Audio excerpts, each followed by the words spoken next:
നമസ്കാരം. ITR പോർട്ടലിൽ ITR ഫയലിംഗിനുള്ള സൗകര്യം മെയ് 15 തന്നെ ആരംഭിച്ചു കഴിഞ്ഞു. അതുകൊണ്ടാവണം വർക്കിംഗ് ക്ലാസിൻ്റെ മെമ്പേഴ്സിൽ ചിലരൊക്കെ അവരുടെ റിട്ടേൺ ഫയൽ ചെയ്യുന്നതിനുള്ള ഡീറ്റെയിൽസ് വർക്കിംഗ് ക്ലാസിൻ്റെ മെയിലിലേക്ക് അയച്ചു തന്നു തുടങ്ങിയിട്ടുണ്ട്.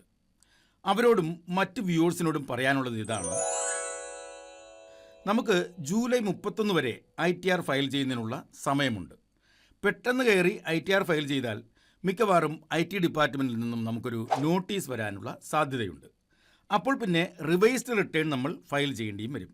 അങ്ങനെ റിവൈസ്ഡ് റിട്ടേൺ അവോയ്ഡ് ചെയ്യുന്നതിനാണ് ഇപ്പോൾ ആരും ITR ഫയൽ ചെയ്യരുത് എന്ന് പറയുന്നത്.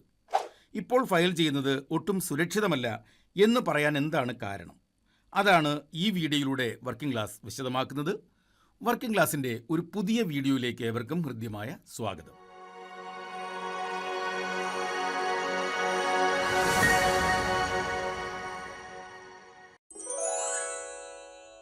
ഇവിടെ ഞാനൊരാളുടെ ഇൻഡിവിജ്വൽ പേജിലേക്ക് ലോഗിൻ ചെയ്തിരിക്കുകയാണ്.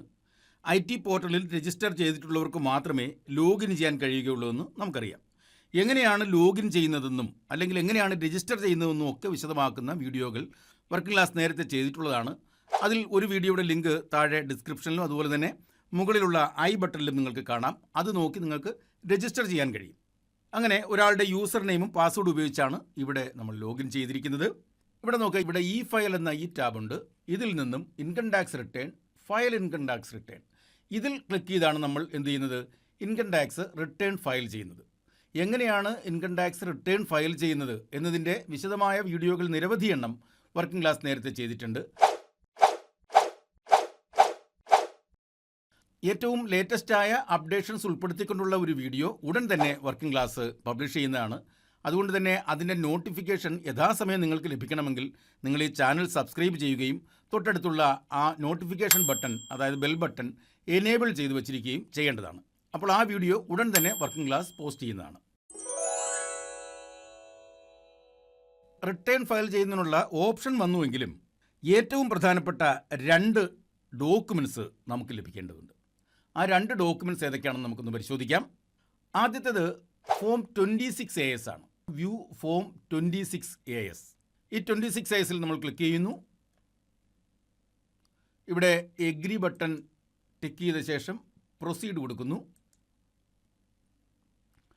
ഇവിടെ view tax credit form 26AS എന്നുള്ള ഈ ബട്ടൺ നമ്മൾ ക്ലിക്ക് ചെയ്യുന്നു. ഇവിടെ അസസ്മെൻറ്റ് ഇയർ സെലക്ട് ചെയ്യാൻ പറയുന്നു. 26-27 ആണ് നമ്മുടെ അസസ്മെൻറ്റ് ഇയർ എന്നറിയാം. വ്യൂ ആസ് HTML സെലക്ട് ചെയ്യുന്നു. വ്യൂ ഡൗൺലോഡ് എന്നത് സെലക്ട് ചെയ്യുന്നു. അപ്പോൾ ഇവിടെ ഇതാണ് നമ്മുടെ ഫോം 26AS എന്ന് പറയുന്നത്. ഇതിൽ എല്ലാ ഡീറ്റെയിൽസും അപ്ഡേറ്റ് ആയിട്ടുണ്ടോ എന്ന് നമുക്ക് നോക്കാം. ഇവിടെ പല കോളങ്ങളും ഒഴിഞ്ഞു കിടക്കുകയാണ്. നമ്മുടെ ക്വാർട്ടർ 4ലെ TDS ഡിഡക്റ്റ് ചെയ്ത അതിൻ്റെ ഡീറ്റെയിൽസ് ഇവിടെ അപ്ഡേഷൻ വന്നിട്ടില്ല. എന്തുകൊണ്ടാണ്? TDS ഡിഡക്റ്റ് ചെയ്ത നമ്മുടെ DDOയ്ക്ക് ആ TDSൻ്റെ റിട്ടേൺ ഫയൽ ചെയ്യുന്നതിന് മെയ് 31 വരെ സമയമുണ്ട്. അതിനുശേഷമേ TDS സർട്ടിഫിക്കറ്റ് ഇഷ്യൂ ചെയ്യുകയുള്ളൂ. ചില ഓഫീസുകളിലൊക്കെ ഇത് നേരത്തെ ചെയ്തിട്ടുണ്ടാകും. എന്നാൽ ഭരണമാറ്റം വന്നതോടെ ചില ട്രാൻസ്ഫർ ആൻഡ് പോസ്റ്റിങ്സ് ഒക്കെ ഇപ്പോൾ നടന്നുകൊണ്ടിരിക്കുകയാണ്. അതുകൊണ്ട് ഭൂരിഭാഗം ഓഫീസുകളിലും ഇതുവരെ ക്വാർട്ടർ 4ൻ്റെ TDS റിട്ടേൺ ഫയൽ ചെയ്തിട്ടില്ല എന്നാണ് അറിയാൻ കഴിഞ്ഞത്. അങ്ങനെ മെയ് 31 മുമ്പായിരിക്കും ഈ TDS റിട്ടേൺ ഫയൽ ചെയ്യുന്നത്. അങ്ങനെ ഫയൽ ചെയ്താലും ഇത് ഫോം 26ASൽ റിഫ്ലക്റ്റ് ചെയ്യണമെങ്കിൽ കുറഞ്ഞതൊരു 10 ദിവസം കൂടി എടുക്കും. അതുകൊണ്ട് തന്നെ ഇപ്പോൾ ലഭ്യമായ ഈ 26AS വെച്ച് നമുക്ക് റിട്ടേൺ ഫയൽ ചെയ്താൽ അത് ശരിയായിരിക്കണമെന്നില്ല. അപ്പോൾ ചില ചോദിക്കും, TDS പിടിക്കാത്തവർക്ക് ഇത് പ്രശ്നമല്ലല്ലോ എന്ന്. അവിടെയും ഒരു പ്രശ്നമുണ്ട്. നിങ്ങൾക്ക് ബാങ്ക്, KSFE തുടങ്ങിയവയിൽ എന്തെങ്കിലും സ്ഥിര നിക്ഷേപങ്ങളോ മറ്റോ ഉണ്ടെങ്കിൽ അവിടെയും ബാങ്കുകാർ TDS ഡിഡക്റ്റ് ചെയ്യാറുണ്ട്. അത് ഫയൽ ചെയ്യേണ്ടതും ഈ മെയ് 31 മുമ്പാണ്. അതും ആ സ്ഥാപനമാണ് അത് ചെയ്യേണ്ടത്. അത് മെയ് 31 അവർ ഫയൽ ചെയ്ത് കഴിഞ്ഞാൽ അതും നമ്മുടെ 26ASൽ റിഫ്ലക്റ്റ് ചെയ്യുന്നതിന് കുറച്ചുകൂടി സമയമെടുക്കും. അതുകൊണ്ട് തന്നെ 26AS അപ്ഡേറ്റ് ആകുന്നത് വരെ കാത്തിരിക്കുകയാണ് നമ്മൾ ചെയ്യേണ്ടത്. അപ്പോൾ വീണ്ടും ഒരു സംശയം, എനിക്ക് TDSും ഇല്ല, ബാങ്ക് ഡിപ്പോസിറ്റും ഇല്ല, KSFEയിൽ നിക്ഷേപമില്ല, ഒന്നുമില്ല. അങ്ങനെയാണെങ്കിൽ പിന്നെ എനിക്ക് ITR ഫയൽ ചെയ്യാമല്ലോ? അതാണ് മറ്റൊരാളുടെ സംശയം. അവിടെയും ഒരു പ്രശ്നമുണ്ട്. ഒരു പ്രധാനപ്പെട്ട ഡോക്യുമെൻ്റ് കൂടി നമുക്ക് പരിശോധിക്കേണ്ടതുണ്ട്. അത് AIS ആണ്. AIS നമുക്കിവിടെ നിന്ന് ഡൗൺലോഡ് ചെയ്യാം. നമ്മൾ AIS ക്ലിക്ക് ചെയ്യുകയാണ്. AIS നമ്മൾ സെലക്ട് ചെയ്യുകയാണ്. ഈ AISൻ്റെ പാർട്ട് ബി നോക്കുക. ഇതാണ് പാർട്ട് ബി. ഈ പാർട്ട് ബിയിൽ നമുക്ക് പോലും അറിയാതെ കിടക്കുന്ന ചില ഇൻകംസ് റിപ്പോർട്ട് ചെയ്യപ്പെടാറുണ്ട്. ഇപ്പോൾ ബാങ്കിൽ നിന്നുള്ള ഇൻട്രസ്റ്റ് അല്ലെങ്കിൽ ഏതെങ്കിലും ഡിവിഡൻറ്റുകൾ ലഭിക്കാനുണ്ടെങ്കിൽ ഇതൊക്കെ ഈ AISലാണ് റിഫ്ലക്റ്റ് ചെയ്യുന്നത്. അതും അപ്ഡേറ്റ് ചെയ്യപ്പെടുന്നതിന് കുറച്ചുകൂടി സമയമെടുക്കും. അതുപോലെ തന്നെ നിങ്ങളൊരു സാലറീഡ് പേഴ്സൺ ആണെങ്കിൽ എംപ്ലോയർ നമുക്ക് ഒരു ഫോം 16 തരേണ്ടതുണ്ട്. ആ ഫോം 16 ഇഷ്യൂ ചെയ്യുന്നതിനും ഒരു ജൂൺ 10 ഒക്കെ ആകാറുണ്ട്. കാരണം ആ എംപ്ലോയർ മെയ് 31 കൂടി മാത്രമേ TDS ഫയൽ ചെയ്യുകയുള്ളൂ. ആ TDS റിട്ടേൺ ഫയൽ ചെയ്തതിന് ശേഷമാണ് ഫോം 16 നമുക്ക് എടുക്കാൻ കഴിയുക. എങ്കിലും ഇത്തരത്തിൽ TDS, FD, ഇൻട്രസ്റ്റ്, ഡിവിഡൻഡ് ഇതൊന്നുമില്ല എങ്കിൽ എന്ന് ഉറപ്പുള്ളവർക്ക് തീർച്ചയായും ഇപ്പോൾ തന്നെ ITR ഫയൽ ചെയ്യാൻ കഴിയും. ITR ഫയൽ ചെയ്യുന്നതിനുള്ള ഡേറ്റുകൾ ചിലതൊക്കെ ഈ പുതിയ വർഷത്തിൽ മാറിയിട്ടുണ്ട്. അതുകൂടി ഒന്ന് ഓർമ്മിപ്പിക്കുകയാണ്.